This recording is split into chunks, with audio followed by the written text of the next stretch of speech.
വരെയും ഖിയാമത്ത് നാള് സംഭവിക്കൂല. അതുകൊണ്ട് തന്നെ നമുക്ക് കൃത്യമായി ബോധ്യം വന്നു, ഇതാ ഖിയാമത്ത് നാൾ അടുത്ത് വന്നിട്ടുണ്ട്. കാരണം ഒരു ദിവസത്തെ പത്രമെടുത്താൽ പോലും കൊലപാതകമില്ലാത്തതായില്ല. എന്നുണ്ടാവും കൊലപാതകം, എന്നുണ്ടാവും യുദ്ധം. അമേരിക്ക സഖ്യകക്ഷികൾ, ഇസ്രായേൽ പോയി പോയി പോയി ഇസ്ലാമിക സ്റ്റേറ്റ് എന്ന പേരിലുള്ള ഒരു വൃത്തികെട്ട സംഘവും ലോകത്ത്. സിറിയയുടെയും ഇറാഖിന്റെയും അതിർത്തി. രസം എന്താന്ന് വെച്ചാല് ഇവരെന്ന് കേരളത്തിലെ ചില ആളുകൾ പരിചയപ്പെടുത്തുന്നറിയോ, ഒരു മുജാഹിദീങ്ങളാന്നാ. അല്ലാഹു അക്ബർ. സംഗതി മുജാഹിദ് തന്നെയാണ്, ഏത് ജിഹാദ് ചെയ്യുന്നവരുടെ അർത്ഥത്തിലാണെങ്കിൽ. പക്ഷെ കേരളത്തിലെ സലഫികളുമായി ഒരു ബന്ധവും ഇവർക്കില്ല. മാത്രമല്ല, ഇവർക്ക് ബന്ധമുള്ളത് പോലെ ആരായിട്ടെന്നറിയോ? ശരിക്ക് നമ്മൾ പഠിച്ചു നോക്കിയാൽ തോന്നുക, കൃത്യമായിട്ട് മനസ്സിലാകുക, അൽ ഇഖ്വാനുൽ മുസ്ലിമുൻ തുടങ്ങിയ ലോകത്തെ സംഘങ്ങളുമായാണ്. അത് ശരിക്കൊരു കൊട്ടേഷൻ സംഘമാണ്. എൻ്റെ ഓർമ്മ ശരിയാണെങ്കിൽ മദീനത്ത് ചെന്നപ്പോൾ അവിടെ ഹറമിൽ മസ്ജിദുൻ നബവിയിൽ അള്ളാഹുവിൻ്റെ റസൂലിൻ്റെ പരിശുദ്ധമായ പള്ളിയിൽ ദർസ് എടുക്കുന്ന കുറേ അഹ്ലുസുന്നത്തിൻ്റെ ഉലമാക്കളുണ്ട്. മഹാനായ ഷെയ്ഖ് സ്വഹൈമി പോലുള്ള പണ്ഡിതന്മാർ, അതുപോലെ ഷെയ്ഖ് അബ്ബാദ്, ഷെയ്ഖ് അബ്ദുൽ മുഹ്സിൻ ബദർ ഹഫിദഹുമുല്ലാ. ആ കൂട്ടത്തിലൊരു പണ്ഡിതൻ ക്ലാസ് എടുത്തപ്പോൾ പറയുന്നൊരു വാക്കുണ്ട്. അദ്ദേഹം പറഞ്ഞത്, ക്ലാസ്സിലിരുന്ന നമ്മുടെ നാട്ടിൽ നിന്ന് പോയി പഠിച്ചൊരു വിദ്യാർത്ഥിനോട് പറഞ്ഞ, ഈ IS എന്ന് പറയുന്ന വിഭാഗത്തെ പറ്റി ചോദിക്കപ്പെട്ടു. പ്രവർത്തനങ്ങളെ പരിചയപ്പെടുത്തി അത് ശരിയല്ലെന്ന് ബോധ്യപ്പെടുത്താൻ ശ്രമിച്ച ഒരാളുടെ സംസാരമാണ്. അപ്പൊ അദ്ദേഹം പറഞ്ഞു, ഷെയ്ഖ് ഫൗസാൻ പറഞ്ഞിട്ടുണ്ടല്ലോ, ഇന്ന് ലോകത്ത് ജീവിച്ചിരിക്കുന്ന അഹ്ലുസുന്നത്തിന്റെ ഉലമാക്കളിൽ ഏറ്റവും അഗ്രഗണ്യനാണ് ഷെയ്ഖ് സ്വാലിഹുൽ ഫൗസാൻ ഹഫിദഹുമുല്ലാ. അള്ളാഹു അദ്ദേഹത്തിന് ദീർഘായുസ്സും ആഫിയത്തും പ്രദാനം ചെയ്യട്ടെ. ഇൽമ സമ്പാദിക്കാൻ നമുക്കും അള്ളാഹു തൗഫീഖ് നൽകി അനുഗ്രഹിക്കുമാറാകട്ടെ. അപ്പൊ അദ്ദേഹത്തെ പറ്റി ഇവർ പറഞ്ഞ വാക്കെന്ന് വെച്ചാല്, അദ്ദേഹത്തിന്റെ താടി ഇങ്ങോട്ട് പിടിച്ച് പൊന്തിച്ച് കഴുത്തിൽ ഞങ്ങൾ കത്തിച്ചൊരു വര വരക്കുന്നതാണെന്നാണ്. നഊദു ബില്ലാഹ്. എന്താ അള്ളാഹിന്റെ റസൂല് പറഞ്ഞത്? സിബാബുൽ മുസ്ലിമി ഫുസൂഖുൻ വഖിതാലുഹു കുഫ്റുൻ. മുസ്ലിമിനെ ശകാരിക്കൽ ഫുസൂഖാണ്, തമ്മാടിത്തമാണ്. വഖിതാലുഹു കുഫ്റുൻ വഖിതാലുഹു കുഫ്റുൻ. അവനെ വധിക്കൽ കുഫറാണ്. സല്ലല്ലാഹു അലൈഹി വസല്ലം. എങ്ങനെയാണ് ഒരു മുസ്ലിം മറ്റൊരു മുസ്ലിമിനെ വധിക്കുക? എങ്ങനെയാണ് ഒരു മുസ്ലിം മറ്റൊരു മുസ്ലിമിനെ ശകാരിക്കുക? ആരാണ് മുസ്ലിം എന്നറിയുമോ? അൽ മുസ്ലിമു മൻ സലിമൽ മുസ്ലിമൂന മിൻ ലിസാനിഹി വയദിഹി. തൻ്റെ നാവ് കൊണ്ടും തൻ്റെ കൈകൊണ്ടും മറ്റൊരാളെ ഉപദ്രവിക്കാത്തവനാണ് മുസ്ലിം. എന്നിട്ട് ഇവിടെ ശകാരം, തമ്മാടിത്തം പറച്ചിൽ, നെറുകേട് പറയൽ, ഉപദ്രവിക്കൽ, എന്തെല്ലാം. കേരളത്തിൽ പോലും മുജാഹിദ് പ്രസ്ഥാനം അനുഭവിച്ച കുറെ യാതനകളുണ്ട് അവരുടെ തൗഹീദി പാതയിൽ. ഇപ്പൊ നോക്കി നിങ്ങള്, ഞാൻ ഈ പ്രസംഗിക്കുന്ന എൻ്റെ നേരെ പുറകിൽ നമ്മൾ നടത്തുന്ന ഈ ഒരു സംവിധാനത്തിനൊരു കാരണമായി നമുക്കെന്നും അങ്ങനെ ഓരോ കാരണങ്ങൾ ഉണ്ടാവും. അള്ളാഹു അത് നിലനിർത്തി പെരുമാറാവട്ടെ. ഇപ്പൊ നമ്മുടെ കാരണം എന്തറിയോ? വിസ്ഡം ഗ്ലോബൽ ഇസ്ലാമിക് മിഷനാണ്. ഇപ്പൊ നമ്മൾ ഏതൊരു പ്രോഗ്രാമും അള്ളാഹുവിന്റെ തൃപ്തിക്ക് വേണ്ടിയാണ് നടത്തുന്നതെങ്കിൽ പോലും ഇങ്ങനെ ഓരോ സംവിധാനങ്ങളെ, ദഅ്വ പ്രോഗ്രാമുകളെ മുന്നിൽ വെച്ചാണ് നമ്മൾ നടത്താറുള്ളത്. അള്ളാഹു നമ്മുടെ ഈ പ്രവർത്തനത്തെ സ്വീകരിക്കുമാറാകട്ടെ. വിസ്ഡം എന്ന് പറയുന്ന ഈ ഒരു പ്രവർത്തനത്തിന്റെ വിശാലതയെ പറ്റി നിങ്ങൾ ബോധ്യമായിട്ടുണ്ടാവും. ഇപ്പൊ പ്രത്യേകിച്ച് വിസ്ഡം റൂട്ട്സ് എന്ന പേരിൽ നമ്മൾ ഇപ്പൊ പൂനൂര് നിങ്ങളൊക്കെ പോയിട്ടുണ്ടാകുമെന്ന് വിചാരിക്കുന്നു. ഇൻഷാ അല്ലാഹ് അവിടെയൊക്കെ നടന്ന ഓരോ വീടുകളിലേക്കും നമ്മൾ കയറി ചെന്ന് നമുക്കറിയുന്നത് പോലെ ഇസ്ലാമിന്റെ സന്ദേശത്തെ പ്രതിനിധാനം ചെയ്യുന്ന ഒരു മഹത്തായ സംവിധാനം. അള്ളാഹു ഈ സംരംഭത്തെ വിജയിപ്പിക്കുകയും ചെയ്തതത്രയും പടച്ചറബ് കബൂലാക്കുകയും ചെയ്യുമാറാകട്ടെ. നമ്മുടെ പ്രാർത്ഥന അതാണ്. നല്ല ആളുണ്ടായിരുന്നു, കുറേ ജനങ്ങളുണ്ടായിരുന്നു. എന്താ ക്ലാസ് എന്ന് പറയലല്ല, മാഷാ അല്ലാഹ് മാഷാ അല്ലാഹ്. എങ്ങനെ ഉണ്ടായിരുന്നു പരിപാടി? മാഷാ അല്ലാഹ്. ആളുണ്ടായിരുന്നു? മാഷാ അല്ലാഹ്. അൽഹംദുലില്ലാഹ്, നല്ല ജനം ഉണ്ടായിരുന്നു. എങ്ങനെയായിരുന്നു പ്രതികരണങ്ങള്? മാഷാ അല്ലാഹ്. എന്ത് പറയുമ്പോഴും മാഷാ അല്ലാഹ്. കേരളത്തിലെ സലഫികൾക്ക് പോലും മറന്നുപോയൊരു പദാണ് മാഷാ അല്ലാഹ്. ഇത് പറഞ്ഞാൽ രണ്ട് സംഗതി ഉണ്ട്. ഒന്ന്, പ്രവാചകന്റെ ആ ഇസ്ലാമികമായ ഒരു കാഴ്ചപ്പാടിലേക്ക് വരും. രണ്ടാമത്തത്, കണ്ണേറ് ബാധിക്കൂല. കൃത്യമാണ്. അതുകൊണ്ട് മാഷാ അല്ലാഹ്. നമ്മൾ എന്ത് പറയേണ്ടത് അങ്ങനെ? ഇപ്പൊ ഈ പ്രോഗ്രാമിനെ പറ്റി ചോദിച്ചാലും നിങ്ങൾക്ക് തൃപ്തിയായിട്ടില്ലെങ്കിലും മാഷാ അല്ലാഹ്. അങ്ങനെ നമ്മൾ പറയേണ്ടത്. ഏത് കാര്യം. അതുകൊണ്ട് ആൾക്കൂട്ടമല്ല വിജയം. 100,000 വീട് കയറി ഇറങ്ങലല്ല വിജയമതല്ല. ഒരാൾ അല്ലാഹുവേ ഈ ഹിദായത്തിന്റെ വഴിത്താരയിലേക്ക് കടന്നു വന്നാൽ ആ ഒരു പ്രവർത്തനം നീ കബൂലാക്കിയാൽ, ഞങ്ങളുടെ ഒരു ലഘുലേഖ നീ അങ്ങ് കബൂലാക്കിയാൽ, ജീവിതം എന്തിനു വേണ്ടി എന്ന ലളിതമായൊരു പുസ്തകം ഞങ്ങൾ ഒരാൾക്ക് സമർപ്പിക്കുന്ന നീ ഞങ്ങളിൽ നിന്ന് കബൂലാക്കിയാൽ അൽഹംദുലില്ലാഹ്. കബൂലാക്കപ്പെടലാണ് വിജയം. അത് മഹാനായ മാലിക് ഇബ്നു ദീനാർ റഹിമഹുല്ല പറഞ്ഞൊരു വാക്കുണ്ട്. ഒരു കർമ്മം ചെയ്യുക എന്നതല്ല പ്രയാസം, പിന്നെ ആ കർമ്മം സ്വീകരിക്കപ്പെടുമോ ഇല്ലയോ എന്നതാ പ്രയാസം എന്നാണ്. അതുകൊണ്ട് എനിക്ക് പ്രസംഗിക്കാൻ എളുപ്പമാണ്, നിങ്ങൾക്ക് കേൾക്കാൻ എളുപ്പമാണ്. കയ്യിൽ കുറച്ച് എന്തെങ്കിലും പ്രസംഗിക്കാനുള്ള വിഭവം ഉണ്ടായാൽ മതി. പക്ഷെ റബ്ബ് സുബ്ഹാനഹു വ തആല ഇത് കബൂലാക്കിയിട്ടില്ലെങ്കിലോ പ്രയാസകരമാണ്. ഇന്നത്തെ ഇശാ നമസ്കാരം, തൊട്ടു മുമ്പത്തെ മഗ്രിബ് നമസ്കാരം, ഈ ഒരു സുബ്ഹി മുതൽ ഈ നിമിഷം വരെ നമ്മൾ ചെയ്തു പോയ അമൽ സ്വാലിഹാത്തുകൾ, ഇനി അങ്ങോട്ട് ചെയ്യാനിരിക്കുന്നവ, രാത്രി നമ്മൾ കിടന്നുറങ്ങാൻ പോകുമ്പോൾ പോലും മുത്തുനബി തങ്ങൾ പഠിപ്പിച്ചു പോയ പ്രാർത്ഥനകൾ, എന്നിട്ട് രാവിലെ നേരം വെളുക്കുന്ന സമയത്ത് എണീക്കുന്ന നിമിഷം മുതലുള്ള പ്രാർത്ഥനകൾ, ജീവിതത്തിൽ നമ്മൾ അനുഷ്ഠിക്കുന്ന ഏതേത് കാര്യങ്ങളും പടച്ച റബ്ബേ നീ അങ്ങ് കബൂലാക്കണേ. പ്രാർത്ഥനകളോട് മാത്രം കബൂലാക്കപ്പെടണേ എന്നുള്ള പ്രാർത്ഥന മാത്രം, വേറൊന്നുമില്ല.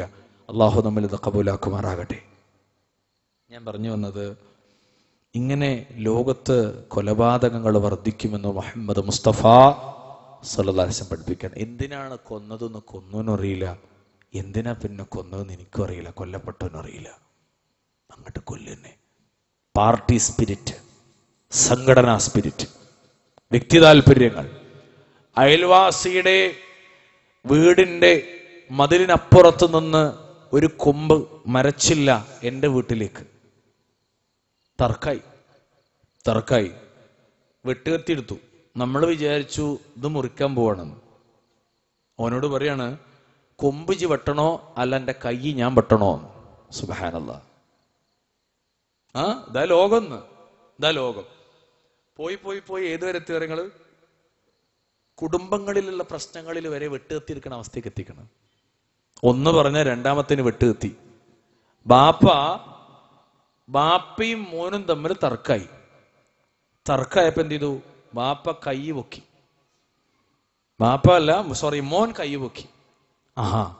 ബാപ്പാന്റെ നേരെ കൈ പൊക്കണോടാ. ചോദ്യം കഴിഞ്ഞു. അതിന്റെ അടുത്തപ്പോഴേക്കും മോന്റെ കഴുത്തിലൊരു വര വരച്ചു എന്ന് പറഞ്ഞാൽ വരച്ചത് പിച്ചാത്തി കൊണ്ടാ. കഴുത്തിൽ വരച്ച എന്തുണ്ടാവും? ബ്ലഡ് വരും. ഒരു ആടിന്റെയും കഴുത്തിൽ വരച്ച എന്തുണ്ടാവും? അന്നതുപോലെ വാപ്പച്ചി മോന്റെ കഴുത്തിലൊരു വര. എന്തിനാ അറിയില്ല. എന്തിനാ വരട്ടിയത് അറിയില്ല. എന്തിനാ വരച്ചത് അറിയില്ല. ക്ഷണികമായ ചില നിമിഷത്തെ ദൗർബല്യം. അള്ളാഹു കാത്തുരക്ഷിക്കുമാറാകട്ടെ. അതുണ്ട്. ഹർബ് വർദ്ധിച്ചു, ലോകത്ത് ഹർജ് വർദ്ധിച്ചു, കൊലപാതകം വർദ്ധിച്ചു. കൂട്ടത്തിലോ ഇതിങ്ങനെ പറഞ്ഞു പോകുമ്പോൾ കുറെ കാര്യങ്ങൾ പറയാനുണ്ട്. ആ കൂട്ടത്തിൽ ലോകത്ത് വർദ്ധിച്ചു പോയ ഒന്നാണ് വ്യഭിചാരം, സിന ലോകത്ത് സാർവത്രികമാണ്. അല്ലാഹുവിന്റെ ഹബീബ് റസൂലുള്ളാഹി സ്വല്ലല്ലാഹു അലൈഹി വസല്ലം തങ്ങൾ പറഞ്ഞു പോയി, ബൈന യദൈ സാഅത്തി യൽഹർ റിബാ വസ്സിനാ വൽ ഖംർ.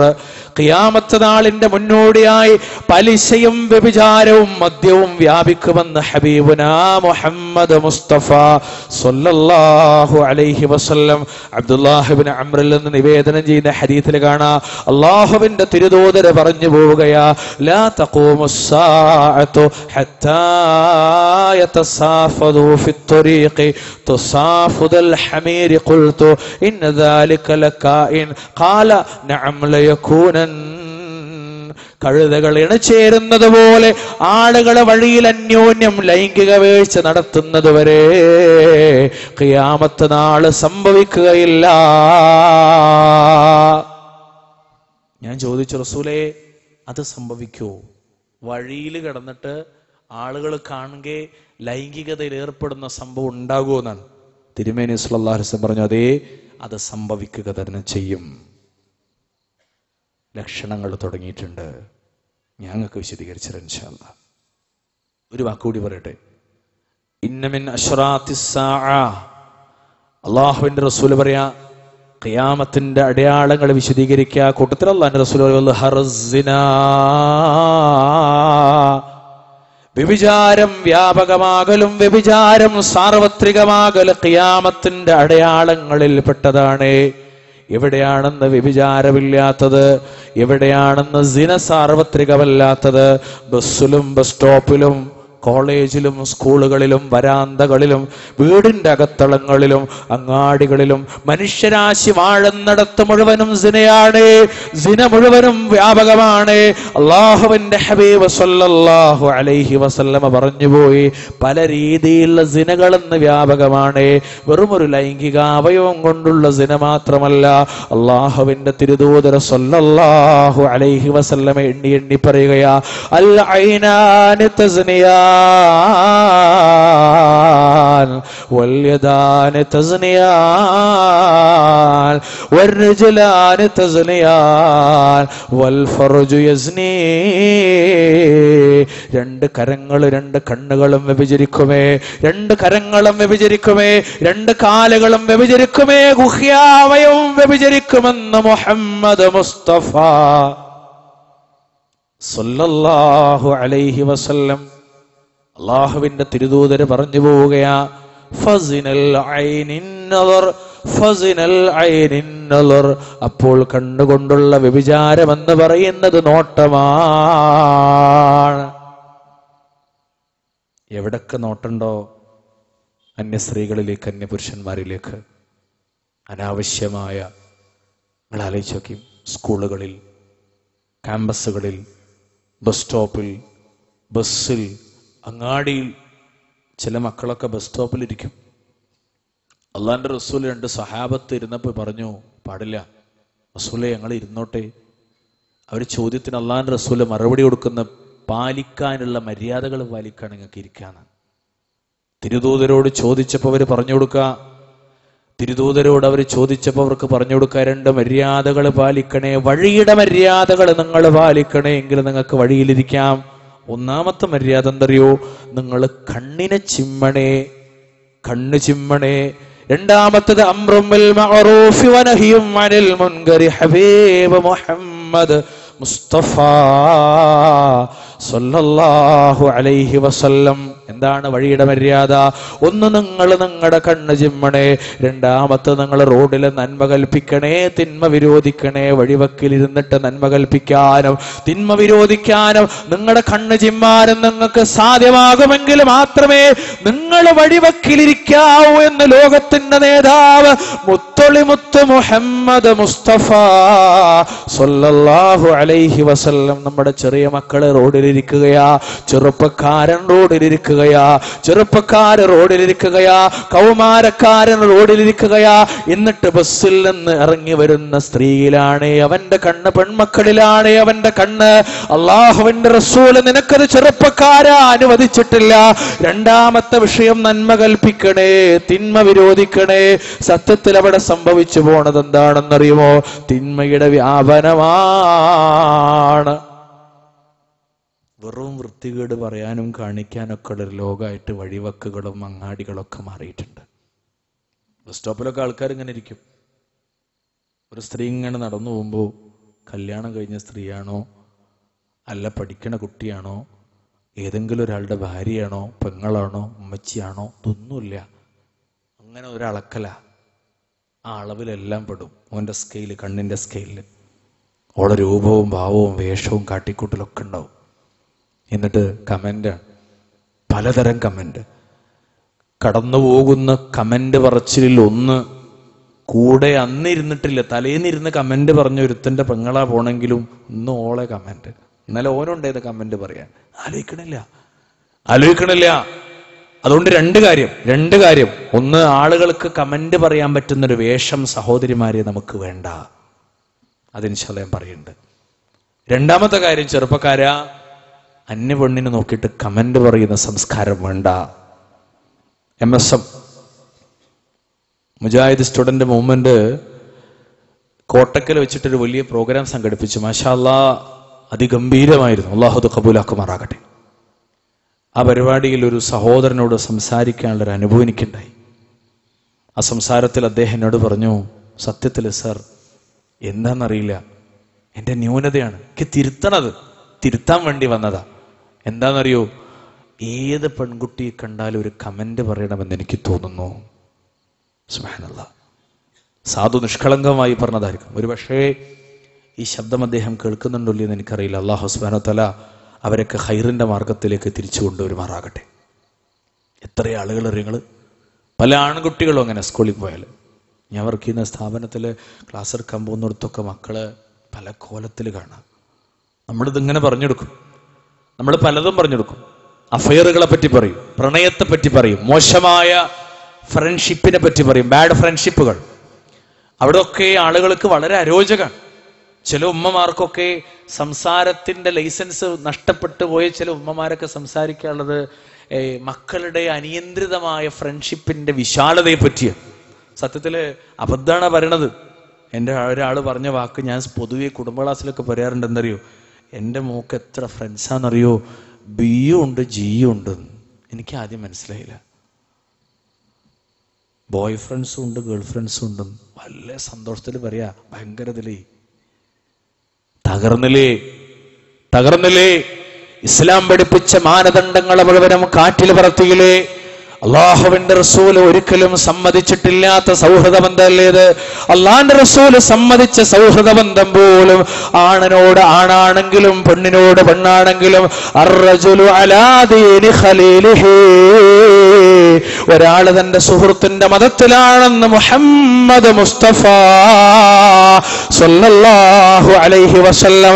അതുകൊണ്ട് തന്നെ മുത്തുനബി തങ്ങൾ പഠിപ്പിച്ചു പോയി, ആരുമായാണ് നിങ്ങൾ കൂട്ടുകൂടുന്നതെന്ന് പഠിപ്പിച്ചു പോയി, ആരുമായാണ് കൂട്ടുകൂടേണ്ടതെന്ന് പഠിപ്പിച്ചു പോയി. ഒരിക്കലും തമ്മാടിത്തങ്ങൾ പറയുന്നവരോ തമ്മാടിത്തങ്ങൾ പ്രവർത്തിക്കുന്നവരോ അഹ്ലുൽ അഹ്വാഇന്റെ ആളുകളുടെ കൂടെ, തന്നിഷ്ടക്കാരുടെ കൂടെ നിങ്ങൾ ഇരിക്കരുത്.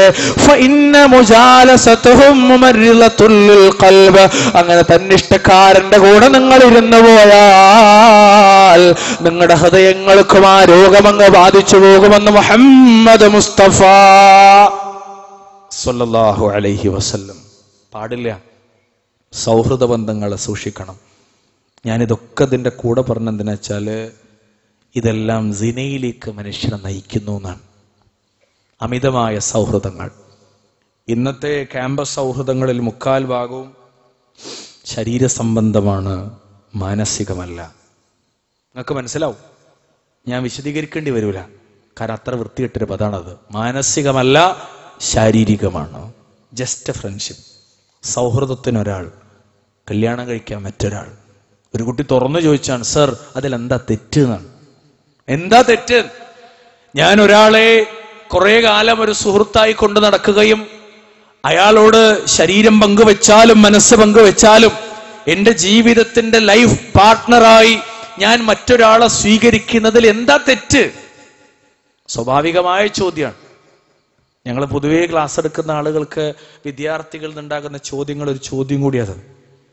ഞാൻ പറഞ്ഞു, മോളെ അല്ലെങ്കിൽ മോനെ, രണ്ടായിക്കോട്ടെ ആരോ ആയിക്കോട്ടെ, പറഞ്ഞു പൊന്നു വിദ്യാർത്ഥി, ശരി അങ്ങനെ തന്നെ ആയിക്കോട്ടെ, എല്ലാം അങ്ങനെ തന്നെ ആയിക്കോട്ടെ, പക്ഷേ നീ വിവാഹം കഴിക്കുന്ന പെൺകുട്ടി നീ ചിന്തിച്ചതുപോലെ ചിന്തിച്ചിട്ടുണ്ടെങ്കിലോ? അല്ലെങ്കിൽ നീ വിവാഹം കഴിക്കുന്ന ആൺകുട്ടി നീ ചിന്തിച്ചതുപോലെ ചിന്തിച്ചാലോ? ജസ്റ്റ് ഫ്രണ്ട്ഷിപ്പ് അല്ലേ, സൗഹൃദമല്ലേ, കെട്ടിപ്പിടിച്ചാൽ ചുംബിച്ചാൽ ശരീരം പങ്കുവെച്ചാൽ നഷ്ടപ്പെടാൻ എന്തുണ്ട് എന്നൊരു പെൺകുട്ടി ചിന്തിച്ചു പോയാലോ? അതേപോലെ ചിന്തിച്ച ഒരു ആൺകുട്ടിയാണ് അയാൾക്ക് ഇണയായി വരുന്നതെങ്കിലോ ആ ദാമ്പത്യ ജീവിതത്തിന്റെ വിശാലതയെ പറ്റി നിങ്ങളൊന്ന് ആലോചിക്കണേ. എത്ര കാലം ഉണ്ടാകും അത്? എന്നോടൊരു മോന് തുറന്നു പറഞ്ഞെന്തറിയോ, സർ ഒരർത്ഥത്തില് ന്യൂനതകളില്ലാത്ത ഒരാളെ തന്നെയാണ്. നിങ്ങൾ പറഞ്ഞൊക്കെ ശരിയാണ്, ഞാൻ സമ്മതിക്കുന്നു. ക്ലാസ് എടുത്ത് ലാസ്റ്റ് പറയാണ്, പക്ഷേ എനിക്ക് എൻ്റെ ലൈഫിൽ ഞാനൊരു പാർട്ട്ണറെ സ്വീകരിക്കുന്നുണ്ടെങ്കിൽ ഒരു ന്യൂനതയില്ലാത്ത ഒരാളാകണമെന്നാണ്. തന്നെ എല്ലാവരും ആഗ്രഹിക്കുന്ന ഒരു ന്യൂനതയില്ലാത്ത ഒരാള്. സ്വാഭാവികമായി ഇയാൾ ആഗ്രഹിച്ചതുപോലെയല്ല പാർട്ട്ണറെങ്കിലോ. ഞാൻ ഇതൊക്കെ പറയണം എന്തിനാ വെച്ചാല് സിനകളുടെ ലോകം രക്ഷിതാക്കളെ നമ്മൾ ചിന്തിച്ചതിനപ്പുറത്താണ്. കുടുംബങ്ങളിൽ, അയൽപ്പക്കങ്ങളിൽ, അല്ലേ, അയൽപ്പക്കങ്ങളിൽ നിന്ന് വരെ സിന സാർവത്രികമാണ്. നോട്ടത്തിൽ, സംസാരത്തിൽ, എല്ലാം എല്ലാം. കേവലം സിന എന്ന് പറയുമ്പോൾ നമ്മൾ അർത്ഥമാക്കുന്ന ആ അങ്ങേയറ്റത്തൊരു ബന്ധം മാത്രമല്ല, കണ്ണുകൊണ്ടും കാതുകൊണ്ടും കരം കൊണ്ടും എല്ലാം കഴിഞ്ഞിട്ടാണ്. ആദ്യം കണ്ണാണ്, അവിടുന്ന് അതെല്ലാം. അതുകൊണ്ടാണ് ഹജ്ജിന്റെ വേളയിൽ, പരിശുദ്ധമായ ഹജ്ജിന്റെ വേളയിൽ മഹാനായ ഫളൽ ഇബ്നു അബ്ബാസ് റളിയല്ലാഹു തആല അൻഹു അടുത്ത് നിൽക്കുമ്പോൾ അല്ലാഹുവിന്റെ റസൂലിന്റെ ചാരത്തേക്ക് കടന്നു വരികയാ. രണ്ട് സ്ത്രീകൾ കടന്നു വരികയാ, സ്വഹാബ വനിതകൾ കടന്നു വരികയാ. അവർ അല്ലാഹുവിന്റെ റസൂലിനോട് സംശയം ചോദിക്കാനായിട്ട് കടന്നു വരികയാ. അവർ സംശയം ചോദിക്കുമ്പോൾ ഫളൽ ഇബ്നു അബ്ബാസ് റളിയല്ലാഹു തആല അൻഹു ഒരു സ്ത്രീ ഇങ്ങനെ തുറിച്ചു നോക്കി, അങ്ങോട്ടും തുറിച്ചു നോക്കുകയാ. അല്ലാഹുവിന്റെ റസൂൽ തല പിടിച്ചിട്ട് ഇങ്ങനെ തിരിച്ചു പിന്നാക്കം. അവര് തെറ്റ് ചെയ്തിട്ടില്ല. ഹജ്ജിന്റെ വേളയാ, സ്വഹാബത്താ, കൂടുള്ളത് റസൂലാ. എന്നിട്ട് പോലും അല്ലാഹുവിന്റെ റസൂല് മുഖം പിടിച്ചങ്ങ് തിരിച്ചു വന്ന ഹദീസിൽ കാണാ സ്വല്ലല്ലാഹു അലൈഹി വസല്ലം. ഇവിടെയാണ് നമ്മൾ ഗ്രൂപ്പ് സ്റ്റഡി, ടൂർ പ്രോഗ്രാം, എന്തെല്ലാം വീട്ടിൽ നിന്നാണ് വിട്ടാ പിന്നെ അത് എന്താന്നൊരു അന്തമില്ല. പലയിടങ്ങളിലും വളരെ മോശമാണ്.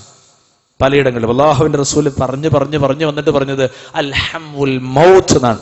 അടുത്ത ബന്ധു, ഇളയച്ചൻ, മൂത്തച്ഛൻ, അമ്മായിന്റെ മോൻ, മൂത്തമ്മാന്റെ മോൻ, ഇളയമാന്റെ മോൻ, അടുത്ത ബന്ധു, ഭർത്താവിന്റെ ജ്യേഷ്ഠത്തിയുടെ മകൻ പ്രായപൂർത്തിയായിട്ടുണ്ടെങ്കിൽ പോലും ആ ബന്ധത്തെപ്പറ്റി മുത്ത് റസൂല് പഠിപ്പിച്ചു പോയത് അൽഹമുൽ മൗത്ത്, മരണത്തിന് സമാനമാണ്. ഏറ്റവും വലിയ ഫിത്ന അതാണ്. അതുകൊണ്ട് ഇസ്ലാമിക ജിൽബാബ് പാലിച്ചോ, ഇസ്ലാമിന്റെ മര്യാദകൾ സഹോദരിമാരെ പാലിക്കണേ. സിന സാർവത്രികമാകും ലോകത്തെന്ന് മുഹമ്മദ് നബി സല്ലല്ലാഹു അലൈഹി വസല്ലം പഠിപ്പിച്ചത് യാഥാർത്ഥ്യം തന്നെയാ എല്ലായിടങ്ങളിലും. നിലവിലൊരു സെൻസസ് അനുസരിച്ച്, ക്യാമ്പസ് ഇന്റർവ്യൂ നടത്തിയപ്പോൾ ഒരു ക്യാമ്പസ് സർവേ അനുസരിച്ച് അവധിക്കാലങ്ങളിൽ തങ്ങളുടെ കൂടെയുള്ള അല്ലെങ്കിൽ സീനിയേഴ്സിന്റെ കൂടെ അന്യ സംസ്ഥാനങ്ങളിലേക്ക് ടൂറ് പോയിട്ട് ഉടയാടകൾ സമ്പാദിക്കുന്ന, പോക്കറ്റ് മണി സമ്പാദിക്കുന്ന പെൺമക്കളുടെ എണ്ണം കേരളത്തിൽ കൂടി. ഇതൊന്നും ഞാൻ വയല് പറഞ്ഞ ഞങ്ങൾക്ക് മനസ്സിലാവില്ല, എങ്ങനെ പറഞ്ഞാലേ മനസ്സിലാവുള്ളൂ. ഞാൻ ഈ പറഞ്ഞതിൽ സുന്നില്ല, മുജാഹിദില്ല, ജമാഅത്തില്ല, തബ്ലീഗില്ല, ശിയയില്ല, ഖാദിയാനില്ല. ഉണ്ടോ? ഇല്ല. എല്ലാവർക്കും പഠിക്കാനും പകർത്താനും ഭാഗത്തുള്ള ലളിതമായ കാര്യമാണ്. അതുകൊണ്ട് സിനയെ പേടിക്കണം. സിന സാർവത്രികമാകും. ഉണ്ട്. അല്ലാഹുവിന്റെ റസൂല് പറഞ്ഞ അശ്റാത്ത് സാഇദ കൃത്യമായി ലോകത്തുതാ പുലർന്നു കാണുന്നു. വ്യഭിചരിക്കുന്ന അവയവങ്ങളുമായി ജീവിക്കാൻ വിധിക്കപ്പെടുന്ന ഉമ്മത്ത് മുസ്ലിമിലെ ചെറുപ്പക്കാരെത്രയാ, ചെറുപ്പക്കാരികൾ എത്രയാ, വീട്ടമ്മമാരെത്രയാ. വീട്ടിലേക്ക് കടന്നു വരുന്ന അന്യപുരുഷന്റെ മുന്നില് ആ ഒരു വീട്ടിലെ സാധാരണ ധരിക്കുന്ന മാക്സി ധരിച്ചിട്ട്, ഹാഫ് കൈ മാത്രം ധരിച്ചിട്ട്, കഴുത്ത് പ്രത്യക്ഷമായിട്ട്, മുടി പ്രത്യക്ഷമായിട്ട്, കാലിന്റെ പാദം പ്രത്യക്ഷമായിട്ട് എത്രയെത്ര സഹോദരിമാരാണ് വീടുകളിൽ കഴിഞ്ഞുകൂടുന്നത്. അവനവന്റെ രക്തബന്ധം ങ്ങളുടേതല്ലാത്ത അന്യപുരുഷന്മാരായ ആളുകളുടെ മുന്നിൽ പോലും. ഇതൊക്കെ ഞാൻ എങ്ങനെ നിങ്ങളോട് പറയാന്ന് വെച്ചാൽ എനിക്കറിയില്ല. ഗൗരവമാണ് വിഷയം. അതുകൊണ്ട് ലളിതമായൊരു ശ്രദ്ധ, ഒരു സിനയുടെ കാരണങ്ങളും വരാതിരിക്കാൻ. വലാ തഖറബു സിന, അടുത്തു പോകാൻ പാടില്ല എന്ന്. വ്യഭിചരിക്കരുത് അല്ല പറഞ്ഞത്. വ്യഭിചാരത്തിന്റെ സർവ്വ കവാടങ്ങളെയും ഇസ്ലാം കൊട്ടിയടച്ചു. അതിർത്തിയില് കൃത്യമായി ബ്ലോക്ക് ചെയ്തു. ഇങ്ങോട്ട് കടക്കാൻ പാടില്ല സിന. നിങ്ങളാലോചിക്കും, ഏതുവരെ എനിക്ക് അത്ഭുതം തോന്നി മുത്തുനബി പഠിപ്പിച്ചത്. സ്വന്തം ബാപ്പച്ചിന്റെ കൂടെ പ്രായപൂർത്തിയായ മോള് കടന്നൂടാ, സ്വന്തം അമ്മച്ചിന്റെ കൂടെ പ്രായപൂർത്തിയായ മോൻ കടന്നൂടാ, ആങ്ങളന്റെ കൂടെ പെങ്ങള് പ്രായപൂർത്തിയായി കിടന്നൂടാ, രണ്ട് ഏട്ടനും അനുജനും പ്രായപൂർത്തിയായ ജ്യേഷ്ഠനും അനുജനും ഒരു വിരിപ്പിൽ ആണും കിടന്നുകൂടാ. ഒരു വിരിപ്പിന്റെ ചുട്ടിൽ ആണും കിടന്നൂടാ. മുഹമ്മദ് മുസ്തഫ സല്ലല്ലാഹു അലൈഹി വസല്ലം എന്തിനാ അത് പഠിപ്പിച്ചത്? قال فبما أغويتني لأقعدن لهم صراطك المستقيم ثم لآتينهم من بين أيديهم ومن خلفهم وعن أيمانهم وعن شمائلهم ولا تجد أكثرهم شاكرين. അള്ളാഹുവിനോട് പിശാചിന്റെ സംസാരമാണ്.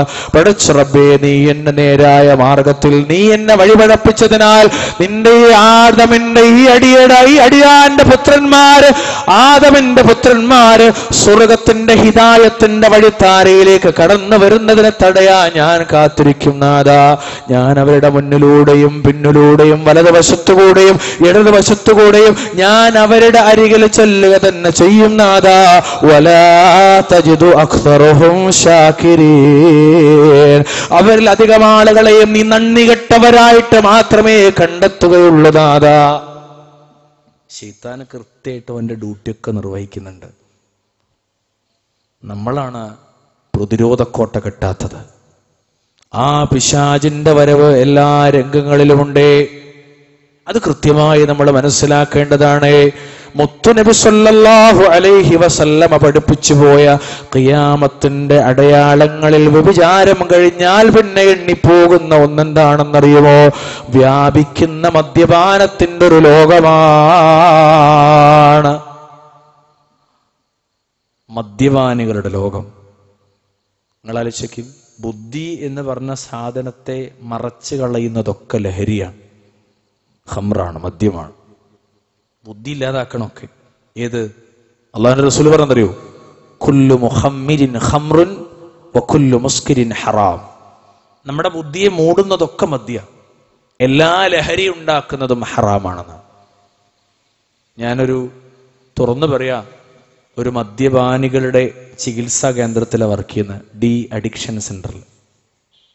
പെരിന്തൽമണ്ണയിൽ ഈ അടുത്ത് തുടങ്ങിയ മൗലാന ആശുപത്രിയുടെ കീഴിൽ തുടങ്ങിയ പ്രസിദ്ധമായ ഒരു ഡി അഡിക്ഷൻ സെന്ററിലാണ് ഞാൻ വർക്ക് ചെയ്യുന്നത്.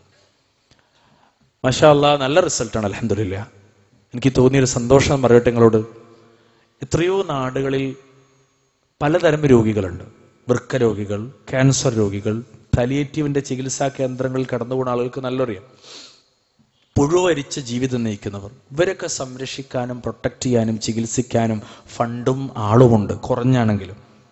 എന്നാൽ ഈ ഒരു നാട് കുറച്ച് പറയാൻ പേരുള്ളൊരു നാടാ. എന്തൊരു മട്ടയൊക്കെയാണ് അവസാനം. ഈ നാടിന്റെ ഏതെങ്കിലും ഒരു തെരുവിൽ ഒരോരത്ത് ഒരു മദ്യപാനി അദ്ദേഹത്തിന്റെ സായാഹ്നത്തിലെ സർവബുദ്ധിയും പണവും സർവസ്വവും നഷ്ടപ്പെടുത്തി അങ്ങനെ ഒരു ഓടയിൽ, ഒരു ചെരുവിൽ വീണ് കിടക്കുന്നുണ്ടെങ്കിൽ ഒരു മനുഷ്യനും അയാളോടൊരു ഇഷ്ടം തോന്നൂല. വെറുക്കപ്പെട്ടവനായി, ആട്ടിയോടിക്കപ്പെട്ടവനായി, ഒന്നിനും കൊള്ളാത്തവനായി അവൻ മാറും, അല്ലേ? അങ്ങനത്തെ ആളുകളുടെ വ്യാപനം ഈ ലോകത്തുണ്ടാകുമെന്ന് മുഹമ്മദ് മുസ്തഫ സല്ലല്ലാഹു അലൈഹി വസല്ലം. ഒരാൾക്കും ഇഷ്ടമല്ലാത്ത, സ്വന്തം ഭാര്യക്ക് പോലും ഇഷ്ടമല്ലാത്ത, ഭർത്താവിന് ഇഷ്ടമല്ലാത്ത, ബാപ്പച്ചിക്കും ഉമ്മച്ചിക്കും ഇഷ്ടമല്ലാത്ത, ഒന്നിനും പറ്റാത്ത, ആർക്കും വേണ്ടാത്ത, വെറും ഒന്നിനും കൊള്ളാത്ത ഒരുത്തനായി ലോകം ചിത്രീകരിക്കുന്ന ഒരു വല്ലാത്ത ഒരു മാറാവ്യാധി എന്ന് പറയാം. ഇതൊരു രോഗ, മദ്യാസക്തി എന്ന് പറഞ്ഞ രോഗ. അത് കുടിച്ചൊരാൾ 50 കൊല്ലം കഴിഞ്ഞാലും അയാൾ അതിന്റെ മണടിച്ചാൽ, ഒരു തരി വായിലായാൽ പിന്നെ അതിലേക്ക് വീണ്ടും തിരിച്ചു പോകാൻ സാധ്യത ഉണ്ടെന്നാണ്. അത്രത്തോളം അപകടകാരിയാണ്. അതുകൊണ്ടാണ് മദ്യം തിന്മയുടെ മാതാവെന്നൊക്കെ പറയാൻ കാരണം. അല്ലാഹുവിന്റെ റസൂൽ പറഞ്ഞ വാക്കെന്നറിയോ? ഇന്ന മിൻ